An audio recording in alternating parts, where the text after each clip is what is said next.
আসসালামু আলাইকুম। আশা করি সকলেই ভালো আছেন। আজকে আবার হাজির হয়ে গিয়েছি আর একটা নতুন ডেজার্ট রেসিপি নিয়ে। আশা করি আপনাদের ভালো লাগবে। আর আমার যে সকল ভাই এবং বোনেরা আমার ভিডিওটি দেখতেছেন তাদের সকলের কাছে আমার একটাই অনুরোধ, আমার ভিডিওটি দেখার আগে অবশ্যই একটা লাইক দিয়ে তারপরে আমার ভিডিওটি দেখেন।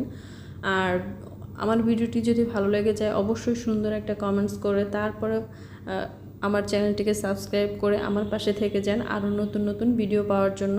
তো এখানে আমি কয়েক পিস ব্রেড নিয়েছি আর ব্রেডের সাইড দিয়ে খয়েরি যে অংশটা সেটা কেটে নিয়েছি।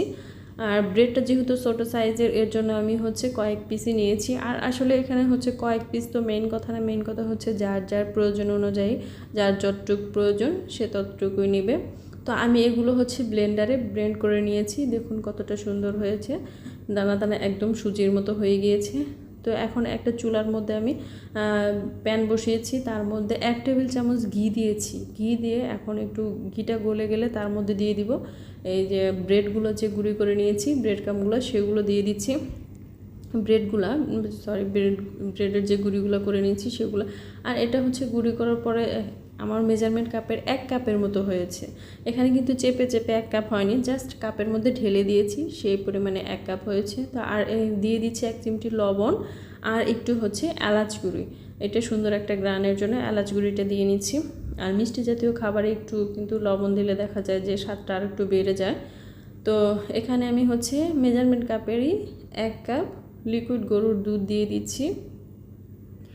আর এই ব্রেডটা ভেজে নেওয়ার কারণ একটাই, যে যখন আপনি এই যে দুধের মধ্যে গুলিয়ে নেবেন তখন কিন্তু একটা দানা দানা সুন্দর একটা ভাব থাকবে। আর যদি ওই কাঁচাটাই দিয়ে দেওয়া যায় তাহলে কিন্তু দেখা যায় যে একদম গলে যায়। তো আমি ওইরকম গলে যাওয়া চাচ্ছি না, আমি চাচ্ছিলাম একটু গুঁড়ি গুঁড়ি থাকবে, বাট সুজি হবে না, কিন্তু সুন্দর একটা দানা দানা ভাব থাকে। তো ও মিষ্টি হওয়ার জন্য আমি এখানে দিয়ে দিলাম 1 টেবিল চামচের মতো কনডেন্স মিল্ক। আর এই কনডেন্স মিল্কটা যে আমি ফ্রিজে রেখেছিলাম বিদায় একটু মনে হচ্ছে যে শক্ত হয়েছে। তো ভালোভাবে নেড়ে চেড়ে এভাবে দুধটা শুকিয়ে নিব। আর এটা খেতে কিন্তু মাশাআল্লাহ খুবই মজার হয়। আপনারা অবশ্যই বাসায় একবার ট্রাই করে দেখবেন যে কতটা মজার হয়। আর বাচ্চারা তো বিশেষ করে খুবই পছন্দ করে, বাচ্চা কেন ছোট বড় সকলেই কিন্তু খুবই পছন্দ করবে, যে এতটা মজাদার হয়। আর খুব ইজিলিও করে নেওয়া যায়, যে সময়ও লাগে না আর উপকরণও খুব কম লাগে। তো এর জন্য দেখা যায় যে খুব সহজেই বাসায় তৈরি করে নেওয়া যায়। তো অনেকটা দুধটা কিন্তু শুকিয়ে গিয়েছে, টেনে গিয়েছে, দেখেই বুঝতে পারছেন যে কতটা শক্ত হয়েছে। তো হয়ে গিয়েছে, এখন আমি এটা নামিয়ে নিব। এর মধ্যে কিন্তু এক্সট্রা দুধটা নেই, অনেকটা শুকিয়ে গিয়েছে, এখন ঘিটা ছেড়ে দিয়েছে, তো বোঝাই যাচ্ছে যে হয়ে গিয়েছে। তো নামিয়ে নিয়েছি, এখন এটা আমি ঠান্ডা হতে দেব। ঠান্ডা হওয়ার পরে যতক্ষণ না আমি হাত দিয়ে এটা ধরতে পারবো ততক্ষণ ঠান্ডা হবে। তো ঠান্ডা হয়ে গিয়েছে, এখন আমি এটা একটু হাত দিয়ে ভালোভাবে মথে নিব। মথে নিলে দেখা যাবে যে এই ডোটা সফট হয়ে যাবে। সফট হলে তারপরে আমি এভাবে শেপ দিয়ে নিয়েছি। এটা কিন্তু আসলে যার যে রকম পছন্দ সেই অনুযায়ী কেটে নিতে পারে।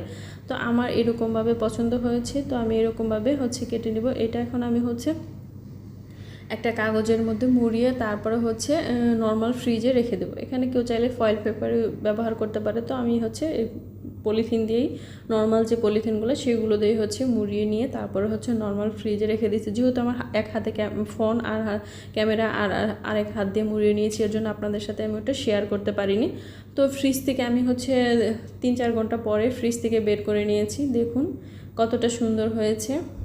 আর ফ্রিজে রাখার ফলে কিন্তু কেটে নেওয়াটা সহজ হয়। তো আমি কেটে নিয়েছি, এরকম করে কেটে নিয়েছি। আর যার যেরকম ইচ্ছে তো কেটে নিতে পারেন। মাশাআল্লাহ খুবই মজাদার হয়েছে।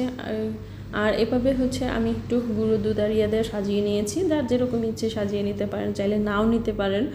এটা আসল মজাটা কিন্তু যে ব্রেড আর দুধের যে এটা বানাইছি সেটাই মজা। আর এটা তো জাস্ট দেখার সৌন্দর্যের কারণে করে নিয়েছি।